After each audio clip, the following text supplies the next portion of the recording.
როგორ გამოჩნდა? სვატაშორის ეს კადრები უნდა ჩაოს მეგონი. მეგობრებო, ბიზნეს ფეისია. სერგო ასაჯანიშვილი ვარ. ჩემი სტუმარი არის კახაბერ გოშაძე. ბიზნეს ფეისის საპატიო სტუმარი. გარკვეული პერიოდით გვაქვს პატარა პაუზა სტუდიური გადაღების პოდკასტების სერიის. ამიტომ გადავწყვიტეთ სტუდიიდან გამოვიდეთ. ჩვენთვის ინსპირაცია იყო ჩვენი თელავის, ასე ვთქვათ, ბიზნეს ვოიაჟი, სადაც ძალიან საინტერესო სპონტანური, ასე ვთქვათ, რაღაც გადაცემა და ინტერვიუ გამოგვივიდა როგორც ერთმანეთთან, ისე ნიკოლოზ ბათირაშვილთან.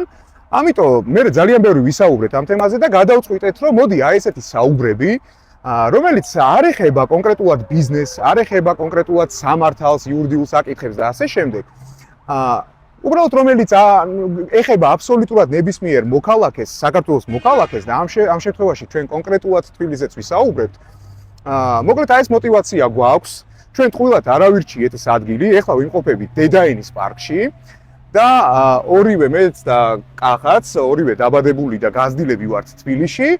ამ უბანში სხვათა შორის და ძალიან კარგად გვახსოვს რა იყო აქ.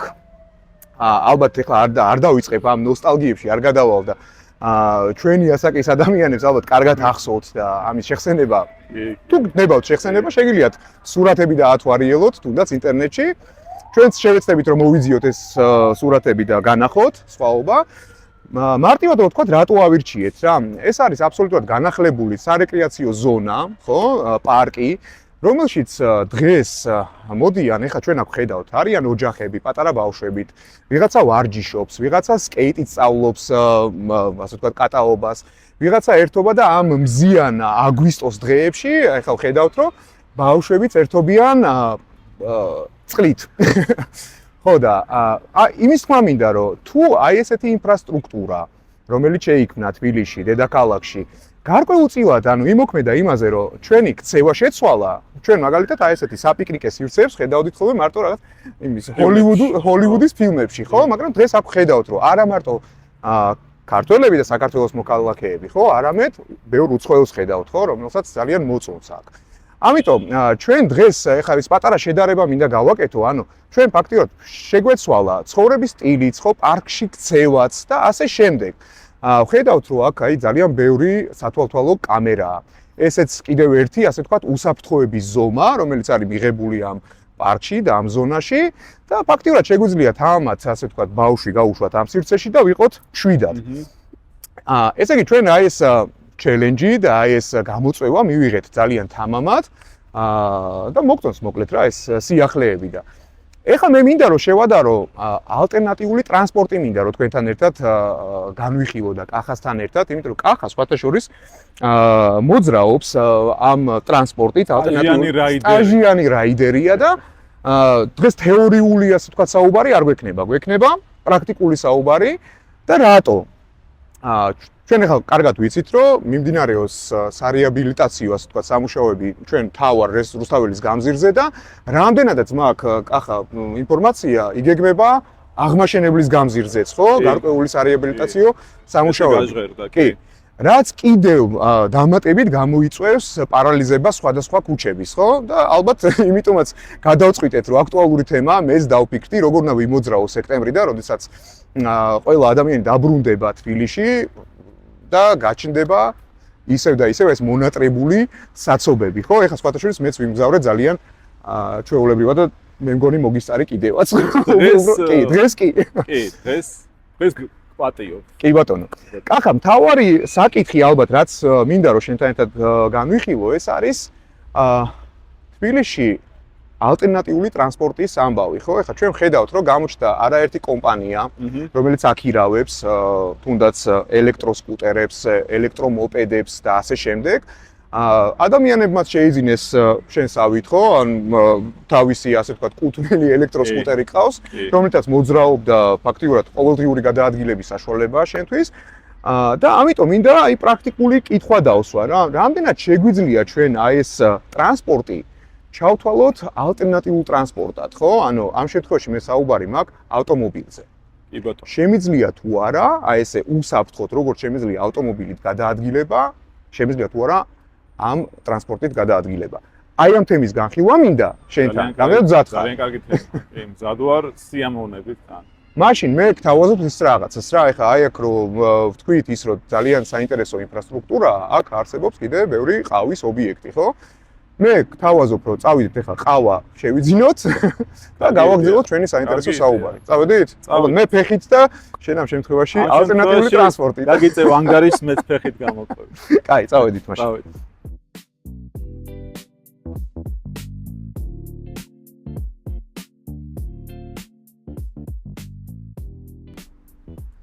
მოკლედ, კახაბერ. ყავა შევიძინეთ, როგორც შევპირდით ჩვენს მაყურებელს, ძალიან საინტერესო თემაზე ვისაუბრებთ ახლა.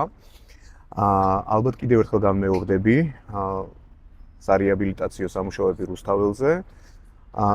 ასევე არ ვიცი, დაუზუსტებელი ინფორმაციაა ჯერ, ამიტომ ვერ ვიტყვი ამას ესე თამამად, რომ დაგეგმილია, თუმცა არის ინფორმაცია, რომ დაგეგმილი არის ანალოგიურად სარეაბილიტაციო სამუშაოები აღმაშენებლის გამზირზე. კი. ხა ეს ყველაფერი ბუნებრივად შექმნის ძალიან დიდ დისკომფორტს ჩვენს, ასე ვთქვათ, საზოგადოებაში და განსაკუთრებით მძღოლებში, ხო? სექტემბერი მოდის, ბრუნდება ხალხი სახლში, ამუშავდება სკოლები, უნივერსიტეტები და ბუნებრივია ჩვენი საყვარელი საცობებიც, ასე ვთქვათ, გააქტიურდება ისევ, კი. და ეხლა უნდა ვილაპარაკოთ ზუსტად ამაზე, ხო? იმიტომ რომ მეც მაქვს ეს კითხვები, მართლა, და შენ როგორც პრაქტიკულად გამოცდილ ადამიანს, ამ შემთხვევაში იურიდიულ თემებზე არ ვისაუბრებთ. მინდა რომ გაგვიზიარო რა, ანუ შეგვიძლია თუ არა განვიხილოთ ეს ტრანსპორტი, ველოსიპედი და ასე შემდეგ, როგორც ალტერნატიული ტრანსპორტი, იმიტომ რომ აშკარად სექტემბრიდან გამოგვადგება. კი, კარგი კითხვაა ნამდვილად სერგო და აი საჭიროებიდან რომ დავიწყოთ, მოდი ასე ვთქვათ, მე არ ვუკავშირებ ზოგადად ალტერნატიულ ტრანსპორტით სარგებლობას საცობს ან არ უკავშირებ თუნდაც სარეაბილიტაციო სამუშაოებს. რატომ? იმიტომ რომ ეს არის ძალიან ეფექტური საშუალება ამის და დამოუკიდებლად ამ ფაქტორებისგან დამოუკიდებლად. მაგალითად იმ ნაწილში რომ გადავადგილდეთ ეფექტურად, გადავადგილდეთ ეკონომიურად და გადავადგილდეთ ისე რომ აი მაგალითად არ ვიფიქროთ სად დავაპარკინგოთ ავტომობილი, როცა დავასრულებთ მოძრაობას, არ ვიფიქროთ მაგალითად რამდენ დრო დამჭირდება გზაში, იმიტომ რომ შეიძლება საცობი იყოს. ანუ თავისუფლება არის ეს, რომელი თავისუფლებაც დღეს ქალაქში გადაადგილებისას არის უკვე ძალიან დიდი ფუფუნება. და ეს არის საჭიროება, აი როგორც ავტომობილი მაგალითად დღეს არის საჭიროება და დიდი ხანია უკვე მე მგონი საუკუნე არის დაახლოებით, რაც ფუფუნების საგანი აღარ ნახევარი საუკუნე მოდი ასე ვთქვათ, რაც ფუფუნების საგანი ჩემი აზრით აღარ არის ავტომობილი, ეს არის საჭიროება, აუცილებლობა. გადაადგილების საშუალება. ნამდვილად და ანალოგიურად გახდა მიკრომობილობის მიზნებიდან გამომდინარე ველოსიპედიც, ელექტროველოსიპედიც, ელექტროძრავიანი ველოსიპედიც და ელექტროსკუტერიც. სწორედ აი ეს ქმნის ამ საჭიროების, ესე ვთქვათ, ფაქტორს. და ეს აღარ არის რაღაც სათამაშო, რაღაც გასართობის საშუალება, ეზოში რო წრეები დაარტყა, ან ლისზე ახვიდე იქ სუფთა ჰაერზე წრე დაარტყა, ლისზე თუ ხარ ამით რატომ უნდა ახვიდე და წრე დაარტყა, ეგ ცალკე თემაა კიდე საერთოდ, ხო? მაგრამ მაგალითად ვიძახი, ხო? ეს არის უკვე ის, რაც არის დღეს ადამიანის, ესე ვთქვათ, ყოველდღიური ცხოვრების ნაწილი, ჩემი აზრით. მაგრამ ისიც უნდა ითქვას, რომ მე მაგალითად ამ ტრანსპორტს უკვე 6 წელია რაც ვიყენებ. ხედავ, აშკარად ხედავ, რომ პროგრესი ამ ტრანსპორტის გამოყენების ნაწილში არის, მაგრამ ვისურვებდი, რომ კიდევ უფრო მეტი ყოფილიყოს პროგრესი. რატომ? იმიტომ რომ ნამდვილად ეფექტური საშუალება, თავისი ფაქტორები ახლავს ახლა მაგალითად. აი, მოდი მაგაზე სხვათა შორის ვისაუბროთ რა, უფრო დეტალურად. და მოდი აი პრაქტიკულად ვისაუბროთ. შენ ახლა მოდიხარ დიღმიდან. დიდი დიღმიდან წამოხვედი და შევხვდით ჩვენ აქ დედაენის პარკში, ხო? ანუ საკმაოდ დიდი მანძილი გაიარე. მოდი ახლა პრაქტიკულად მითხარი. რამდენად უსაფრთხოდ გაიარე? კი, სწრაფად მოხვედი. გეთანხმები, იმიტომ რომ მართლა არ მითამაშია, მართლა სწრაფად მოხვედი და აი რო გითხრა, რამდენად უსაფრთხო იყო შენი ეს მგზავრობა დიდი დიღმიდან დედაენის პარკამდე. ასე ვამბობ ხოლმე, მე ავტომობილის მძღოლიც ვარ და ავტომობილს უფრო დიდი ხანი მართავ 20 წელია დაახლოებით ავტომობილს მართავ სკუტერისგან განსხვავებით, მაგრამ აი დღესაც კი თავისუფლად შემიძლია ვთქვა, რომ თუნდაც გამოცდილება მაქვს, მაინც როგორც აი 360 გრადუსიანი action კამერები რომ არის, აი დაახლოებით ესეთ რეჟიმში ვარ სულ მოძრაობის, მაგრამ ეს არ ნიშნავს, რომ ეს არის დისკომფორტი ჩემთვის. ეს არის აუცილებლობა, საჭიროება და სხვათა შორის იმიტომაც მოყვება აქსესუარები სკუტერებს, სარკეები, ველოსიპედებსაც მოყვება, ხო? ანუ გჭირდება. ზოგიერთ შემთხვევაში შეიძლება უფრო გაინტერესებდეს უკან რა ხდება, ვიდრე წინ. უფრო წინ თავისუფლება არის, კი ბატონო. მიხედილი გაქვს ასე ვთქვათ წინ რომ არაფერი არ არის. კარგი რაღაცას ამბობ, იცი? რატო უნდა გაინტერესებდეს ესე ძალიან უკან რატო უნდა იხედებოდე? ანუ ეს ის შემთხვევა, როდესაც შენ მოძრაობ არა შესაბამის ბილიკში, არამედ მოძრაობ ფაქტიურად ავტომობილის გზაზე. გზაზე მარჯვენა. ამიტომ გაინტერესებს ხო უკან რა ხდება? კი. თორე ანუ შენ რო იმოძრაო შესაბამის ზოლში, იქ ყველაფერი ორგანიზებულად არის, ანუ იცი ზუსტად რომ უკანა მხრიდან არავინ არ გაგისწრებს, მანქანა არ გამოგივარდება არსად და უფრო დაცულად მოძრაობ. ამ ნაწილში ერთ ჩაგერთვები, სერგო და გეტყვი ესეთ რაღაცას, რომ ველობილიკებზეც კი ასეთ რეჟიმში ვარ ზოგიერთ შემთხვევაში და რატო? იმიტომ რომ მოპედები ძალიან ხშირად სარგებლობენ ხოლმე, ანუ ძრავიანი ტრანსპორტი, შიგაწვის ძრავიანი ტრანსპორტი სარგებლობს ველობილიკით, რაც წესით და რიგით ან უბრალოდ აპარკინგებს. ხო, ან აპარკინგებს, ხო, და სახიფათო არის შესაბამისად და აქედან გამომდინარე, ხო, მაინც აი ეს მაქვს, რომ აი ეს სივრცე აღვიქვა, ყოველთვის ეს ჩვევადმა გამომუშავებული და ეს არ არის რაღაცა მადლობა. ხო, ეს არ არის რაღაცა ზედმეტობა, მოდი ასე ვთქვათ რა. ორი რამე არის ძალიან მნიშვნელოვანი ზოგადად სკუტერის გადაადგილების დროს. უსაფრთხოებაზე ვისაუბრეთ და ცოტა ჩაიკარგა ის კითხვა და ახლა წამოვწევ, რამდენად უსაფრთხოდ მოვედი. კი, მოვედი უსაფრთხოდ, იმიტომ რომ ვაკონტროლებ სივრცეს, დავდივარ მარჯვენა ზოლში, უკიდურეს ანუ გზის პირზე დავდივარ და ასევე სადაც არის აუცილებლად ვიყენებ ველობილიკს, იმიტომ რომ დაშვებული არის და ხო, აი ასე. აი, გადავედით ეხლა თავარ თემაზე. და ორი თემა, რაც ასევე მე მგონი უნდა გავშალოთ ჩვენს გადაცემაში არის ის, რომ ორი რამე არის ნებისმიერ ტრანსპორტზე, ანუ რასაც არ უნდა იყენებდეს ადამიანი, მნიშვნელოვანი.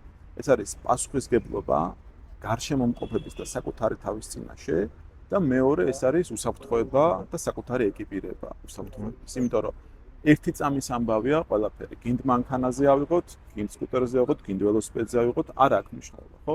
ასე რომ ორი რამე, პასუხისგებლობა და გათვალისწინება და სხვათა შორის ასეთი ტერმინი არ ვიცი ეს რამდენად ტერმინია, მაგრამ ცნობილია, რომ პროგნოზირებადი უნდა იყოს მძღოლის მოძრაობა. ამიტომაც არის მაგალითად საავტომობილო გზებზე დახაზული ზოლები, იმიტომ რომ პროგნოზირება მაქვს, რომ მე რომ მივდივარ ამ ზოლში, იქიდან მანიშნებლის გარეშე არ გადმოვალ, ანუ პროგნოზირებადობა უნდა იყოს ყველა ტრანსპორტისთვის და მაგალითად არ უნდა ადგეს და სკუტერის მძღოლი უცბად არ უნდა მძღოლმა უცბად არ უნდა გადმოჭრას გზა, იმიტომ რომ ხო, მე მაქვს მოლოდინი და პრეზუმფცია მაქვს ასეთი, ვთვლი რომ ყველა მოძრაობს თავის ზოლში. და ესეც მნიშვნელოვანი არის, როგორც მანქანის ავტომობილის მძღოლისთვის, ისე ჩემთვისაც. და შენ აქ უფრო პირად პასუხისგებლობასაც ააქცენტებ, რაც ძალიან მნიშვნელოვანია, იმიტომ რომ სამწუხაროდ სხვათა შორის კახა შენ მოხვედი ჩაფხუტით. თუ საბედნიეროდ. სამწუხაროდ მე არ მინახავს ბევრი ჩაფხუტით რომ გადიოდეს. აი ეს არის სამწუხარო, იმიტომ რომ შენ ამხელა კაცი მოძრაობ ამით და იცავ ყველანაირ უსაფრთხოების ზომას. კი ბატონო. და დღეს მოკლედ ანუ მე ჩვენ ვხედავთ, არ ვიცი ეს ალბათ სხვა თემაა კიდე რეგულირების ამბებია და ასე შემდეგ, ხო? თუმცა მე მოუწოდებ რა, ანუ ჩვენს მოქალაქეებს, რომ მაქსიმალურად დაიზღვიონ თავი, იმიტომ რომ აქ ამ შემთხვევაში საკუთარი თავის დაზღვევაზეა საუბარი. მე მინდა იცი რაზე გადავიდე, აი ძალიან საინტერესო ტყვები ამ ყველაფერს, ძალიან ეფექტურად იყენებ ბილიკებს, მაგრამ ჩემი კითხვა არის შემდეგი. მეც ვიყენებ, უბრალოდ ამ შემთხვევაში მე არ ვფიქრობ ამ ეტაპზე ელექტროსკუტერს და ვიყენებ გაქირავების სერვისს. და ხშირად მოძრაობ რაღაც კონკრეტული დისტანციით, სადაც ნახევარგზაზე სრულდება ბილიკი. შემდეგ გადავდივარ ან გზაზე უნდა გადავიდე, ან უნდა გადავიდე ტროტუარზე. ეხლა ჩემი კითხვაა. ერთის მხრივ მე რო დავდივარ გზაზე, საკუთარ თავსაც უქმნი რაღაც რისკის ქვეშ ვაყენებ საკუთარ თავსაც და მძღოლსაც, ხო? თუ მე გადავედი ტროტუარზე, იქ გარკვეულ დისკომფორტს უქმნი, ასე ვთქვათ, ფეხით მოსიარული ადამიანებს. ჩემი კითხვაა, სად უნდა ვიმოძრაო, ან სად მოძრაობ ამ შემთხვევაში და როგორ უნდა მივიდე დანიშნულების ადგილას ისე, თან მით უმეტეს რომ ნახე, საინტერესო ამბავია, რომ გაქირავების სერვისს მიაჩნია ეს კონკრეტული ზონა მოქმედ ზონად. მაგრამ იქამდე მისასვლელი აი ერთი A პუნქტიდან B პუნქტამდე ფიზიკურად არ არის შესაბამისი ბილიკი დაკეთებული. მაშინ როგორ უნდა ვიმოძრაო, ხო? ანუ ან ერთს უნდა შეუშალო ხელი, ან მეორეს შეუქმნა დისკომფორტი. გიწევს სამწუხაროდ გვიწევს ესეთი რაღაცა, მაგრამ ესეც შეიძლება ისე რომ უმკივნელოდ გამოვიდეს. ახლა მაგალითად პრინციპებად რო დავყოთ მოძრაობა გზაზე და მოძრაობა ტროტუარზე, არის როგორ, ანუ გზაზე მთავარი პრიორიტეტი არის ავტომობილის, შესაბამისად სკუტერს და ველოსიპედს უწევს რომ მარჯვენა მხარეს იაროს, იმიტომ რომ მთავარი არის ავტომობილი ამ შემთხვევაში. ტროტუარზე მთავარი არის ფეხით მოსიარულე და შესაბამისად სკუტერს და ველოსიპედს უწევს რომ აყლეს ამ ანუ ფეხით სიარულის სიჩქარეს ასე ვთქვათ, ხო? ამიტომაც არის სხვათა შორის რომ ბევრ სკუტერს უკვე აქვს ეგრეთ წოდებული walk რეჟიმი, ანუ ფეხით სიარულის რეჟიმი, სადაც მაგალითად 5 კმ/სთ შეგიძლია იარო. ეხლა რამდენად ამას ხშირად ვიყენებ მე, ეს რო გითხრა რომ ხშირად ვიყენებ, მოვიტყუებ ნამდვილად, მაგრამ ამიტომაც არის ეს, რომ სადაც არის პრიორიტეტი, ვისიც არის პრიორიტეტი, გვიწევს იმ პრიორიტეტის ობიექტთან აყოლა, ასე ვთქვათ, ხო? იქნება ავტომობილი, იქნება ფეხით მოსიარულე, გვიწევს. ეხლა ჩვენ მაგალითად ვხედავთ ასევე იმასაც, რომ თუ გახსოვს სანაპიროზე, მარჯვენა სანაპიროზე, სანამ აი ლაგუნადან რო წამოვედით, რო წარმოიდგინო ლაგუნადან რო წამოვედით, სანამ ვახუშტის ხიდზე უნდა ავუხვიოთ, იქ იყო ასევე დახაზული ველობილიკის გზა. და შემდეგ ეს დახაზვა აიღეს. ერთი მხრივ ეს გულდასაწყვეტი იყო ალტერნატიული ტრანსპორტით მოსარგებლეებისთვის, მაგრამ მე ამასაც ხვდები, რატომ? იმიტომ რომ ის ძალიან დატვირთული მონაკვეთი არის. საავტომობილო გზა არის. საავტომობილო გზა იქამდე, ლაგუნამდე და იმ ადგილამდე, ასე თუ ისე კი არის და შეიძლება რომ ესე ვთქვათ, კოოპერირებდეს ერთად ავტომობილიც და ან სკუტერი, ან ველოსიპედი, მაგრამ იქ მოძრაობა არც თუ ისე დიდი იყო ველოსიპედის და იქ ესე ვთქვათ, მანქანის ზოლს ავიწროვდა ძალიან ორზოლიანი გახდა თუ არ ვწდები ფაქტიურად, ხო? მოძრაობა ერთ მხარეს, ხო? ამიტომ მე ეს დახაზვაც აიღეს. მეორე მხრივ კი, ოკეი, ეს დაუშვათ არ არის კარგი და ჩვენთვის გასახარი, მაგრამ მეორე მხრივ უნდა გავითვალისწინოთ, რომ რომელ მხარეს უფრო დიდი ინტერესია, ნაკადი მანქანის უფრო მეტი არის, ამიტომ საჭიროება სწორედ აქედან გამომდინარე და მე ამას აბსოლუტურად გაგებით ვეკიდებ. სამაგიეროდ მოთხოვნაც ნაკლებია ჯერჯერობით. სამაგიეროდ ჩვენ გვაქვს ძალიან დიდი ტროტუარი, რომელიც სანაპიროზე არის და თავისუფლად უსაფრთხოდ, სხვათა შორის შეგვიძლია იმ სანაპიროს ტროტუარზე გადავადგილდეთ. ასე რომ აი ეს არის რა ბალანსი უნდა იყოს გამოძებნილი რაღაცნაირად და. ახლა მე გუშინ ნახე სხვათა შორის სტატისტიკა, უბრალოდ ახალი სტატისტიკა ვერ მოვიძიე რა. 22 წელს დაფიქსე პიკურ, ასე ვთქვათ, დროს 600,000-ზე მეტი მანქანა მოძრაობს თბილისში. ანუ ეს არის 22 წლის მონაცემი რა. ანუ ეხლა გადასამოწმებელია კიდევ რა თქმა უნდა, თუმცა მე რაც მოხდა თვალში, ეს არის 9 მილიონზე მეტი მანქანა მოძრაობს თბილისში პიკის საათში, ხო? ანუ გადაადგილება ფაქტიურად შეუძლებელია. მეც ხშირად პირობითად საბურთალოს დამიტოვებია ავტომობილი საპარკინგი ადგილას, გადამჯდარ ვარ, ასე ვთქვათ, ამ გაქირავების სერვისზე, სკუტერზე, ასე ვთქვათ, ელექტროსკუტერზე და წავსულ ვარ ასე დანიშნულების ადგილას. დღეს, აი, მოდი განვიხილოთ რა, ეხლა აი დღეს საბოლოო ჯამში მე შემიძლია განვიხილო და პირობითად სექტემბრიდან აი მირჩიე, მეგობრულად მირჩიე, მინდა შეძენა, ხო? მაგრამ მინდა შევიძინო ტრანსპორტი, რომლითაც მე შევძლებ მართლა A პუნქტიდან B პუნქტამდე მისვლას, რა თქმა უნდა, თბილისის მასშტაბით, მაგრამ არ მაქვს საუბარი საქალაქსაშორისო ეგეთებიც ყავს საქართველოში, ვინც მარშრუტებს, რეისებს ასწავლის. ხო, აგერ ვხედავ მე სხვათა შორის დამატებითი ელემენტიც უყენია თქვენს ტრანსპორტს. კი ბატონო, კი. ხო და აი მირჩევ თუ არა შესაძლოა რაღაც სხვა ალტერნატიულ ტრანსპორტს მირჩევ, რომელიც დღეს არ მინდა ეხლა რაღაც აქცენტირება გავაკეთოთ სკუტერებზე მარტო, ხო? შეგვიძლია რავი ველოსიპედებზეც ვისაუბროთ, შეგვიძლია ელექტრომოპედებზე ვისაუბროთ, ტრიციკლებზე ვისაუბროთ, ხო, რომელიც შემოდის და რაღაც აქტიურია, ძალიან ხშირად ხდება მაგალითად. ზუსტად ესეთი ეკოტრანსპორტი ძალიან ხშირად ხდება რეკლამებში. კი ბატონო.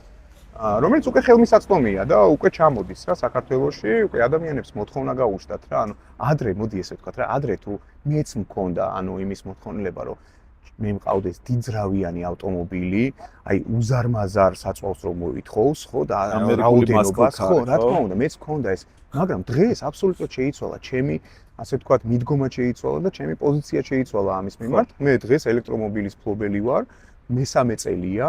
ანუ ერთ ენაზე ვსაუბრობთ, შეიძლება ითქვას. ერთ ენაზე ვსაუბრობთ, უბრალოდ მე ამ შემთხვევაში უფრო დაცული ტრანსპორტით მოძრაობ, სადაც ანუ ყველაფერი არის განსაზღვრული, მოხაზული. შენ 4 ბორბალზე საუბრობ უბრალოდ და მე 2-ზე. კი. და ნუ ეკოტრანსპორტით მოძრაობ, ჩემ ბედნიერება საზღვარი არ აქვს და დღეს ვარ დაინტერესებული, რომ ალტერნატიული ტრანსპორტი მინიმუმ საბარგულში მედოს. აუცილებლად. და აი რას მირჩევ რა პრობლემები შეიძლება წავაწყდე ხა აი ვიყიდე რა ეხლა ხალხი ალბათ აი ბევრი დაინტერესდება რომ წავიდე ვიყიდეო სხვათაშორის ეხლა მე მგონი მოთხოვნასაც გავზრდით ელექტროსკუტერებზე კი ანუ მარტივად შეიძლება რამდენიმე სეგმენტად ჩამოვაყალიბოთ ამ კითხვიდან გამომდინარე მიმართულებები როგორც შეიძლება მივიღოთ გადაწყვეტილება. პირველი ეს არის რა მანძილი მაქვს გასავლელი და როგორი მანძილია.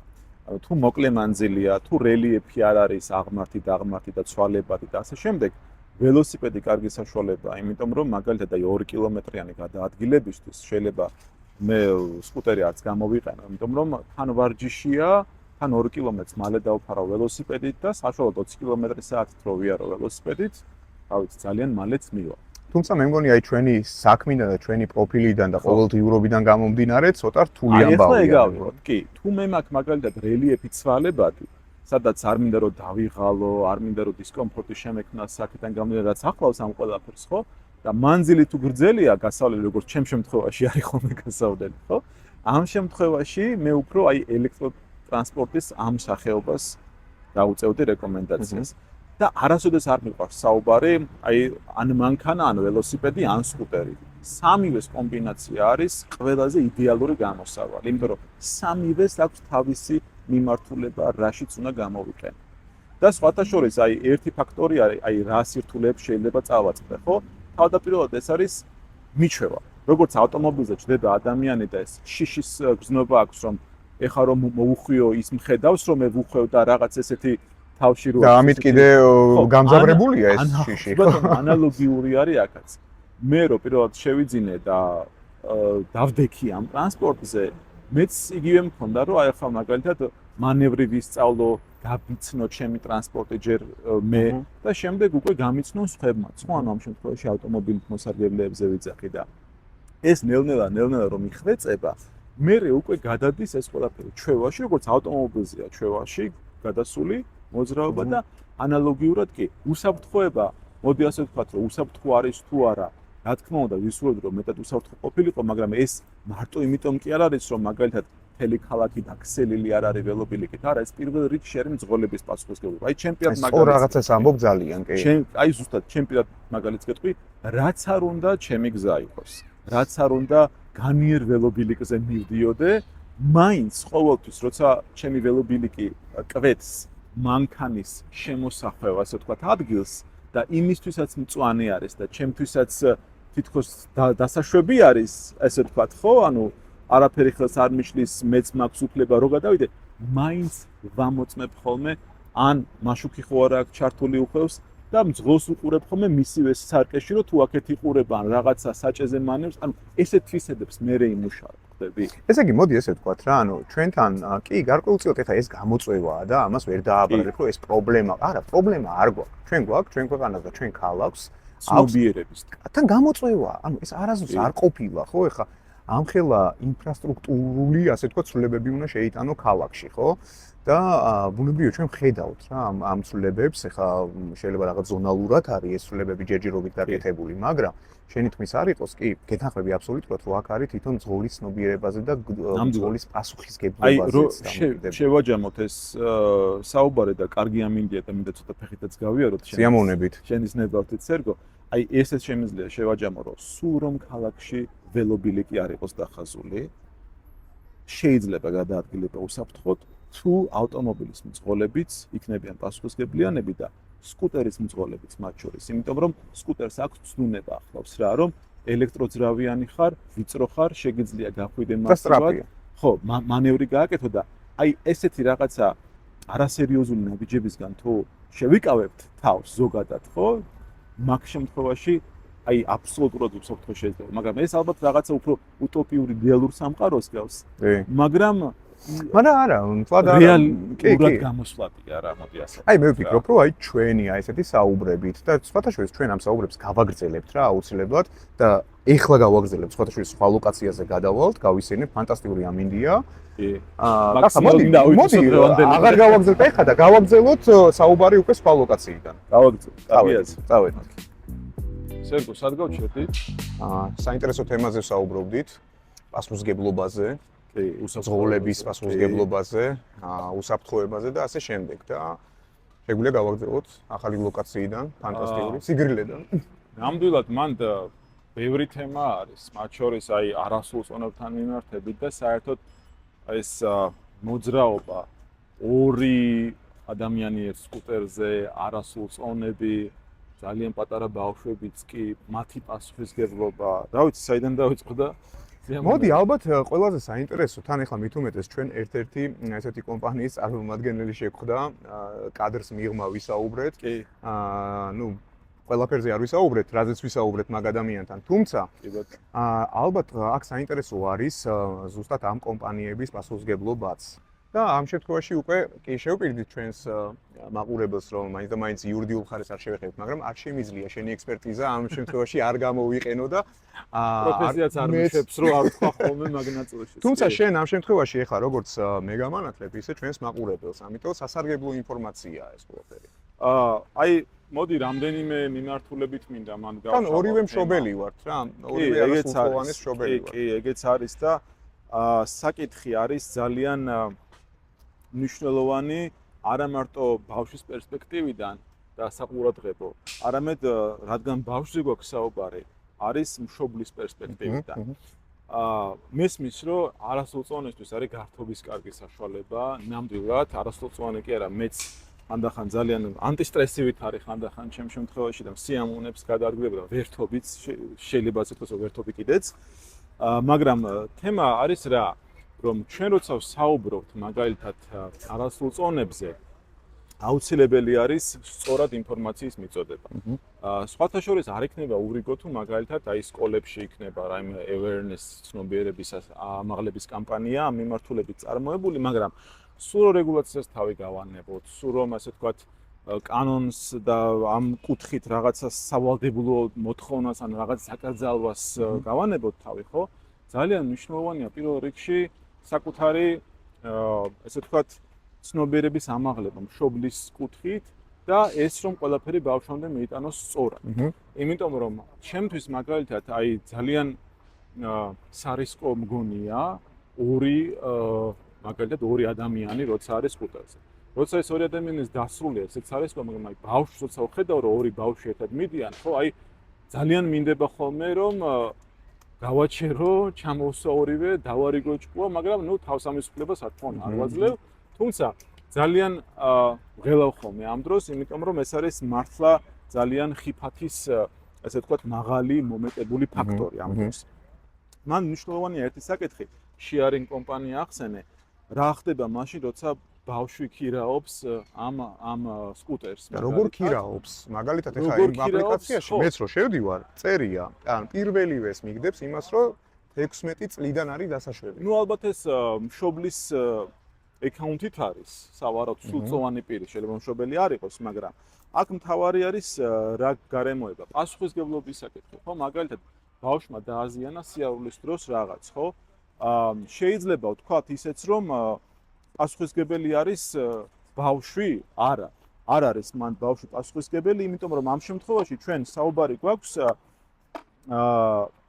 მშობლის პასუხისგებლობაზე აუცილებლად და მნიშვნელოვანია მან ასევე კომპანიის პასუხისგებლობა არის თუ არა, იკვეთება თუ არა. მე სიმართლე გითხრა ეს შესწავლილი არ მაქვს, იმიტომ რომ არ ვიყენებ გასაქირავებელ სერვისს ამ კუთხით, მაგრამ აი მშობელია პასუხისგებელი, ეს სამართლებრივი ზოგადად ესეთი წესი არის, რომ აასუწონეს ქმედებაზე არის მშობელი მაგრამ აი პასუხისგებელი ცოტა შეგეწინააღმდეგები იმაში რომ აბსოლუტურად გეთანხმები რომ მშობლის პასუხისგებლობაა. თუმცა ამ არასრულწლოვან ადამიანებს აქვთ საშუალება მაინც თუნდაც აპლიკაციის გარეშე, ჩვენ ახლა ამაზეც ვისაუბრეთ, აპლიკაციის გარეშეც კი აქვთ საშუალება რომ ეს ტრანსპორტი გამოიყვანონ და ისარგებლონ. ეგ სერვისის მომწოდeblis თემაა.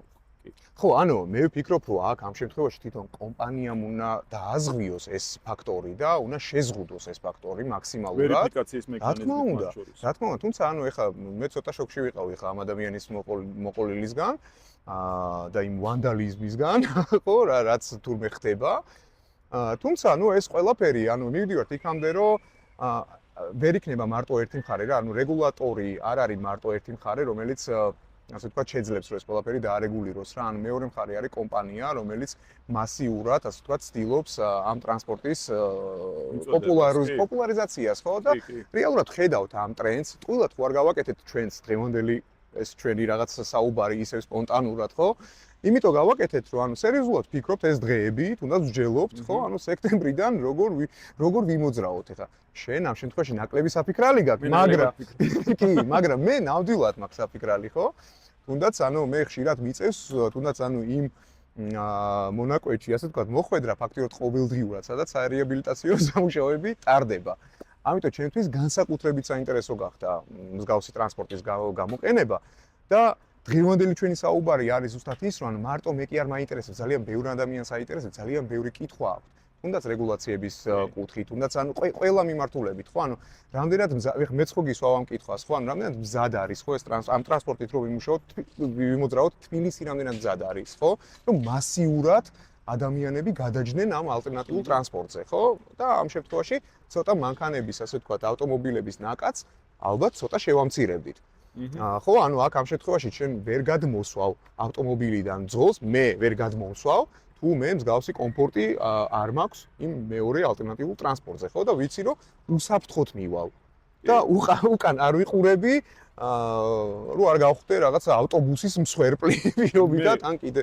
და ამ შემთხვევაში უბრალოდ შარში ვაყენებ იმ ადამიანს, ხო, ვინც მოძრაობს თავის ზოლში. აბსოლუტურად, მაგრამ აი ისევ იმას უბრუნდები, რომ რაც არ უნდა რეგულაცია მოვიგონოთ, თუ არ იქნება ადამიანი საკუთარი თავის წინაშე, აი ამ კითხვას არ დაუსვოს, რომ მე რაც მევალება ვაკეთებ იმას უსაფრთხოდ დავდივარ, ან მით უმეტეს თუ მის შვილს უშვებს ამ ტრანსპორტის სარგებლობაზე, რომელიც მაგალითად ძალიან ხშირად არის, რომ კარგი, ორი ბავშვი ერთად ვისაუბრეთ ამაზე, მაგრამ არის ხანდახან მანევრებს აკეთებენ, რომელიც არის რაღაც ახტომები, ეგრეთ წოდებული ვილიები ცალბორბალზე, და ეს ხდება ხალხო სავალ ნაწილზე, ავტომობილის სავალ ნაწილზე ხდება. კი, და ძალიან სარისკოა, ასე რომ თითოეული, ასე ვთქვათ, ინდივიდის ფარგლებში თუ არ მოხდა ამის გააზრება და მიწოდება არასრულწლოვანისთვის მათ შორის, ხო?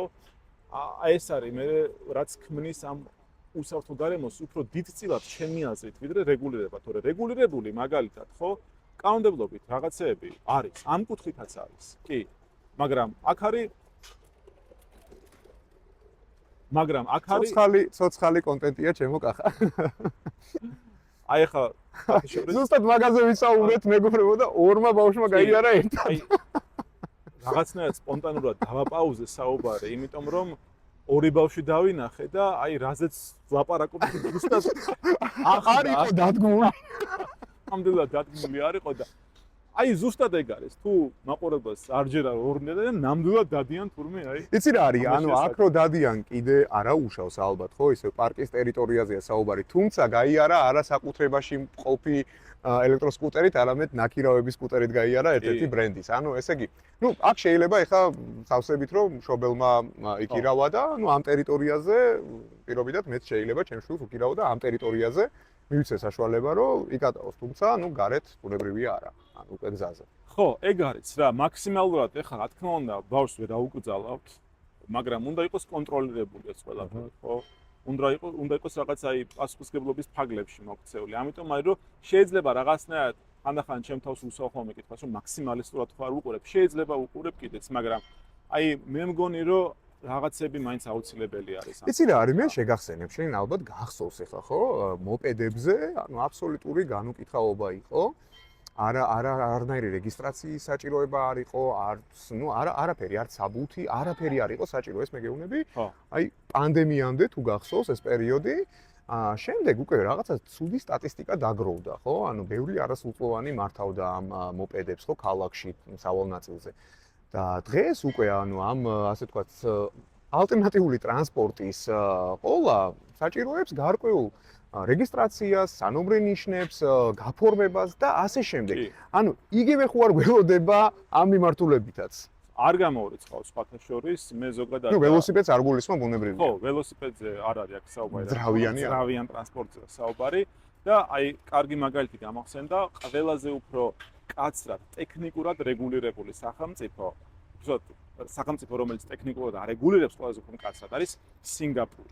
სინგაპურში არა მარტო ასე ვთქვათ ანუ იყიდო რაღაცა შეზღუდული სიჩქარის სკუტერი მარტო ასე კი ადგას საკითხი. აი კაიას გაგვიზიარე მე. უნდა შეგიმოწმონ წინასწარი ტექნიკური პარამეტრები, სიმწყობრე სკუტერის და შემდეგ გაქვს უფლება რომ მხოლოდ სპეციალურ ადგილებზე იარო. და რაც შეეხება უბრალოდ აი უბრალო შაბლონურ აკრძალვაზე თუ გვაქვს საუბარი ინგლისია ამის მაგალითი ინგლისში მაგალითად თუ შენ ასე ვთქვათ პრივატულ სივრცეში, კერძო სივრცეში არ ხარ და ქუჩაში ხარ, იქ სკუტერი საერთოდ აკრძალულია. რას ამბობ? ანუ სინგაპური არის უფრო ტექნიკურად ასე ვთქვათ ძიმე კუთხით, რეგულირების კუთხით წასული, ბრიტანეთი უბრალოდ გრძალავს. ნუ მე მგონი რომ რაღაცა შუალედი უნდა ვიპოვოთ, ხო, ჩვენ. ანუ არ გვინდა არც ერთი ძალიან სიმკაცრე და კი, აი სპეციალურად სხვათა შორის თუ დააკვირდი ამასაც, ჩემს სკუტერსაც უკან აქვს სანომრე ნიშნისთვის სპეციალური პატარა ასე ვთქვათ სივრცე გამოყოფილი, ხო? იმიტომ აქვს ეს სივრცე, რომ ზოგიერთ ქვეყანაში არის ეს მოთხოვნილი. მაგალითად, იმასაც გეტყვი, რომ თვითონ ეს კომპანია, რომელიც ამ სკუტერებს აწარმოებს, უშვებს სხვადასხვა პროგრამულ აპდეიტებს, განახლებებს. და აი ბოლო განახლება, რომელიც მოვიდა იმ ქვეყნებში, სადაც 25 არის კანონმდებლობით სიჩქარე დაშვებული, ავტომატურად სკუტერი, რომელსაც 45 კილომეტრით შეუძლია, 25-ზე დაიყვანა. ჩვენთანაც მოვიდა ეს აპდეიტი, მაგრამ ჩვენთან ესეთი შეზღუდვა ნუ არა გვაქვს და ასეთი მოთხოვნა მკაცრი არ არის და ამიტომ ხო არ გააკეთა. ასე რომ ეგ არის. ძალიან მნიშვნელოვანი ფაქტორი არის კიდე სკუტერების კატეგორია, რომელიც არის მაგალითად ჰაიპერ სკუტერებს, რომელსაც ეძახიან. ჰაიპერ სკუტერი არის, რომელსაც შეუძლია მაგალითად 100 კმ/სთ-ში იაროს ჩვეულებრივად. ეს საერთოდ ანომალია მგონია, ანუ სკუტერით 100 კმ/სთ-ში რატომ უნდა იარო? ხო, მაგრამ ანუ კი არ ვაკნინებ, მას ყავს თავისი მიმდევარი, მე პატივს ვცემ, რომ ეს არის სპორტი მათთვის, თუ შეჯიბრებაა, თუ სპორტი არის, თუ რაღაც კი ბატონო, ოკეი, მაგრამ აქ უკვე კიდევ სხვა ფაქტორები იჩენს თავს, ეკიპირების კუთხით. აი ხა მაგალითად ჩაფხუტზე ვსაუბრობდით, ხო? ჩაფხუტის გარდა სკუტერი, რომელიც 80-90 100-ით მიდის, იმას შეიძლება მოტო ეკიპირება უკვე ჩვეულებრივი, ხო? საზურგე, კი, სამუხლე, ანუ აბსოლუტურად იგი დაუცველი ხარ აბსოლუტურად. კი, დაუცველი ხარ და ბალანსის დაკარგვა სხვათა შორის აქ უფრო მარტივია სკუტერზე, ვიდრე ველოსიპედზე, იმიტომ რომ სიმძიმის ცენტრებია სხვა, ხო? ასე რომ აი ამ ყველაფრის, აი ეს ხო, აი ამდენს რო საუბრობთ, ეს არის სწორედ ის ცნობიერება. ეს თუ სწორად იქნება მიწოდებული თითოეულ ინდივიდამდე, არ აქვს მნიშვნელობა ჩვენი გადმოსახედიდანაც, ხო, ჩვენი გადაცემის მეშვეობითაც, ხო, ჩვენი ხედვითაც. ასევე იქნება რაღაცა კამპანიები, არ არის აუცილებელი სახელმწიფო კამპანია იყოს, ეს შეიძლება იყოს რაღაცა კერძო ინიციატივა, ხო? აი ესეთი რაღაცები გვინდა ხშირად. ბევრი საუბარი გვინდა ამ თემაზე. ბევრი საუბარი რომ ეს რაღაცნაირად საზოგადოებაში გაჯდეს. ისეც არ მინდა ვთქვა და მართლა არ გამომივიდეს ის რომ საზოგადოებას რაღაც უპასუხისგებლო ესე ვთქვათ გაერთიანებას აღვიქვა, ნამდვილად არა. მე დარწმუნებული ვარ რომ სავსებით, დაგებით მოეკიდება ამ საინფორმაციო კამპანიას ყველა და მართლა უფრო ეს ცნობიერება რომ ამაღლდება, უფრო მადლიერი იქნება თავად ეს საზოგადოება, ასე ვთქვათ, ამ კუთხით რომ რაღაცები არ ვიცოდი, გავიგე, ოკეი, ძალიან მომეწონა და ძალიან დიდი მადლობა. აი ეს არის სარგებელთან ერთად აი ამ რაღაცების სწორად დაყვანა. აი მოკლედ აი ბედნიერი ვარ რომ ეს ყველაფერი ხდება აი ამ ჩვენ ახალ ინიციატივაში რა. რაც სხვათა შორის გვაძლევს იმის საშუალებას, რომ ჩვენ გარკვეულწილად ისეთ საკითხებზე ვისაუბროთ და შევეშვათ არა, ვერ შევეშვებით ახლა ბოლომდე ბუნებრივია, მაგრამ ჩვენი პროექტის მთავარი ასე ვთქვათ აზრია, მაგრამ ჩვენ გვინდა ისეთ ჩვენ ხო პასუხისმგებლიანი ბიზნესის ასე ვთქვათ პასუხისმგებლიან ბიზნესში ვართ ჩართულები და შესაბამისად ჩვენთვის, აი სხვადასხვა თელავშიც ამაზე ლაპარაკობდით, ხო? ჩვენთვის ძალიან მნიშვნელოვანია, რომ ანუ გარდა იმისა, რომ პირობითად ბიზნესში ჩართულმა მე, ხო, ადამიანმა, გარდა იმ ასე ვთქვათ კომპანიის კეთილდღეობისა, ჩემთვის ძალიან მნიშვნელოვანია ის გარემო, სადაც ჩვენ ცხოვრობთ, სადაც ჩვენ ვმუშაობთ, სადაც ჩვენ ვითარდებით და ასე შემდეგ და მე მგონი ფანტასტიკურია აი ამ თემებზე საუბარი.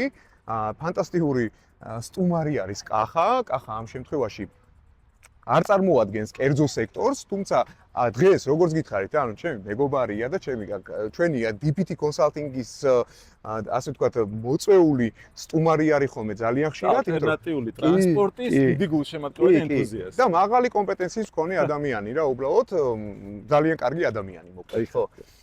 კახა შეგვიძლია ესეთი რაღაცა პატარა რეკომენდაცია გავცეთ იმ ადამიანებისთვის, მეც მოგისმენ ძალიან დიდი სიამოვნებით, რა უნდა გაითვალისწინონ, ვიდრე იყიდიან ალტერნატიულ ტრანსპორტს და ასევე, იცი რა არის, მე რო ვიყიდო ალტერნატიული ტრანსპორტი, ეს აუცილებლად ჩემი შვილი მთხოვს ანალოგიურ, ასე ვთქვათ, შენაძენის გაკეთებას. და ამ შემთხვევაში აი როგორ უნდა მოვიქცე მე მშობელი, პასუხისმგებლიანი მშობელი, ჯერ ეგეთი როგორ ავირჩიო, ეს არ არის საუბარი მხოლოდ სკუტერზე, ხო?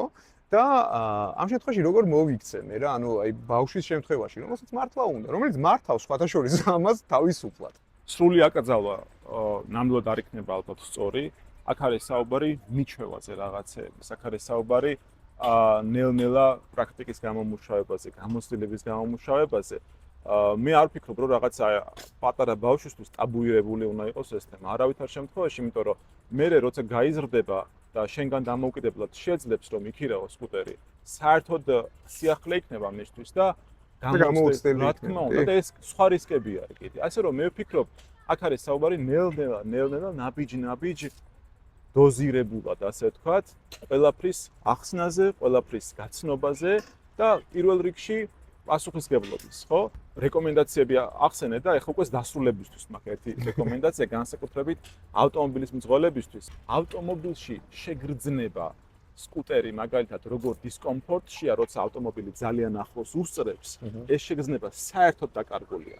და მაგალითად ყოფილა შემთხვევები, მე მქონია ეს შემთხვევა, რომ ძალიან ახლოს ჩაულია, არც თუ ისე დაბალ სიჩქარეზე ავტომობილს, მე საბედნიეროდ იქ შუქნიშანი იყო, პატარა საცობი იყო, დავეწიე და არანაირი ჩხუბით, არანაირი რაღაცა პრეტენზიით ადამიანს აუხსენი, დაველაპარაკე, ბოდიში მომიხადა და მადლობაც მითხრა, რომ არ ვიცოდიო.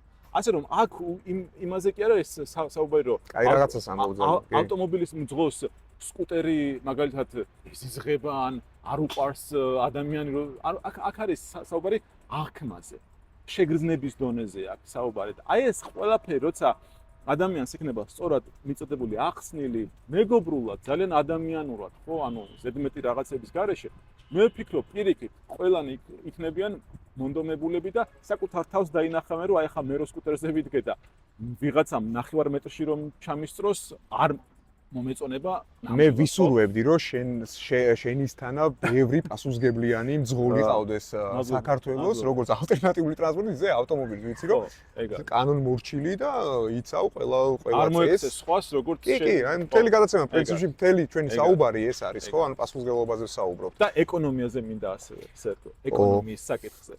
ვისაუბრო. თან ბენზინი ძვირდება. ბენზინი ძვირდება და შენი აზრით 100 კილომეტრის დაფარვა ჩემი სკუტერით რამდენი მიჯდება? მოდი მე გამოვალ იქიდან, რომ როგორც ვახსენე, ვარ ელექტროავტომობილის მფლობელი და დაახლოებით მაქვს დაანგარიშებული ავტომობილის ხარჯი. ამ შემთხვევაში, ნუ გავითვალისწინებთ კილოვატის ღირებულებას, თეთრებზეა საუბარი. თეთრებზე ეს არის, რა ვიცი, ალბათ 10 თეთრამდე. 1 კილომეტრი მიჯდება 0.007 ლარი. ანუ ძალიან შეცდომა. მაგრამ 100 კილომეტრი 65 თეთრი.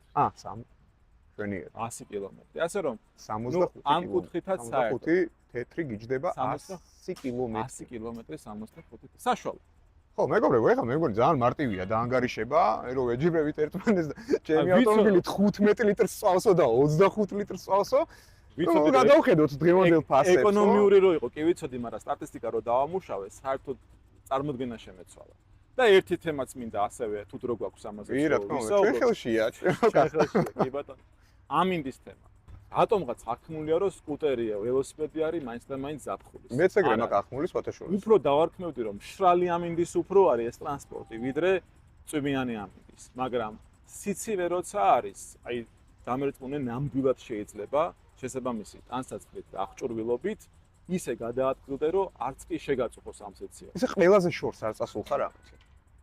ამითი ყველაზე შორს ჯერ არ წავსულვარ სიმართლე გითხრა, ასე დიდი გასვლა არ მქონია. ქალაქგარეთ არ გავსულა, მაგრამ დიდი დიღმიდან თავისუფლებამდე მონაკვეთი და დღეს დაგვიმკიცე. პირიქით მე მგონი ყოველდღე ხო, ვამკიცებ რომ შეიძლება ამ ტრანსპორტით სიარული.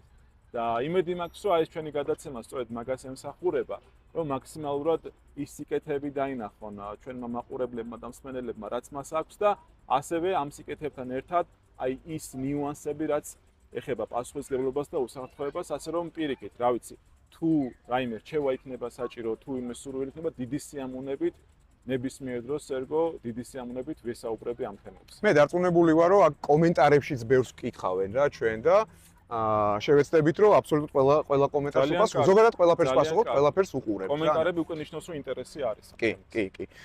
კახა, ფანტასტიკური დიალოგი გამოგვივიდა. მე ვეთქვი ჩვენს მაყურებელს, ეს მხოლოდ დასაწყისია. სხვათაშორის ჩვენ ახლა ამას ამ ფორმატს ვიყენებთ ამ ზაფხულის პერიოდში, აგვისტოს პერიოდში. აი ესეთი ინიციატივა ქონდა DPT Consulting-თან ერთად. რამაც ძალიან გაამართლა, ძალიან მოგვეწონა. ეს არის თავისუფალი, ასე ვთქვათ, ფორმატი, ფრისტაილი. ჩვენ გამოვედით სტუდიიდან. სტუდიას დაუბრუნდებით ძალიან მალე და იქ ისევ და ისევ ამ საინტერესო თემებზე ვისაუბრეთ საინტერესო სტუმრებთან, თუმცა დარწმუნებული ვარ და ვიცი, რომ ეს ფორმატი გაგრძელდება და მიიღებს აბსოლუტურად სხვა სახეს კიდევ. ჩვენ გავაგრძელებთ ეს დისკუსიებს საინტერესო ადამიანებთან ერთად და საინტერესო თემებზე, რომელიც არ შეეხება მხოლოდ ბიზნესს, არ შეეხება მხოლოდ სამართალს, არ შეეხება მარკეტინგს და ასე შემდეგ. ანუ შეეხება იმ საკითხებს, ყოფით საკითხებს, ასე ვთქვათ, რაც ნებისმიერ თბილისელს თუ საქართველოს მოქალაქეს აწუხებს. ამიტომ მე ამით პრინციპში დღევანდელ ჩვენ ბიზნეს ფეის, აი ესეთ უნიკალურს დავასრულებ. მადლობას გადაუხდი კახას, ფანტასტიკური სპიკერი, მაღალი ექსპერტიზის მქონე ადამიანი, უბრალოდ კარგი ადამიანი. პირიქით, ყოველთვის სასიამოვნო შენთან სტუმრობას. მადლობა კახა. ჩვენ აუცილებლად გავაგრძელებთ ამას. სხვათაშორის არ შემიძლია არ გადაუხადო მადლობა ჩვენს ოპერატორს გიორგის, ჩემს მას, რომელიც ახლა გვიღებს. სხვათაშორის აქ ისე ვართ რა მოსულები და ეს სპონტანურად, ჩემი ვაჟკაციც აქ არის, ჩემი შვილი. და აი ამ გარემოში მოკლედ გადავწყვიტეთ, რომ ესეთ სერიოზულ რეალურად მართლა სერიოზულ საკითხზე ვისაუბროთ. იმედი მაქვს, რომ ყველა ის რეკომენდაცია აითვალისწინეთ, მე პირად ძალიან მომეწონა დღევანდელი ჩვენი საუბარი და ჩემთვის უკვე რაღაც გარკვეული ასე ვთქვათ, აზრები გამიჩნდა, როგორ შევარჩიო და რა გავაკეთო და თუნდაც ანუ შვილს როგორ უპასუხო ამ ყველაფერზე. იმედი ამ ყველაფერს გაითვალისწინებთ. თავარი არის, როგორც კახამ თქვა, ეს არის პასუხისმგებლობა, თქვენი პასუხისმგებლობა, პირადად თქვენი პასუხისმგებლობა, ვინც მართავს როგორც ავტომობილს, ისე ალტერნატიულ ტრანსპორტს. ამით მე დაგემშვიდობებით. მადლობას გიხდით, შეაფასეთ, დააკომენტარეთ. ჩვენ კი გავაგრძელებთ ამ საქმეს და იმედი მაქვს, რომ თქვენ ეს ყველაფერი მოგწონთ. მადლობა და ნახვამდის. გოგლიკ, მიატორმოზე. Business Spaces ოფიციალური პარტნიორია იურიდიული კომპანია DPT Consulting.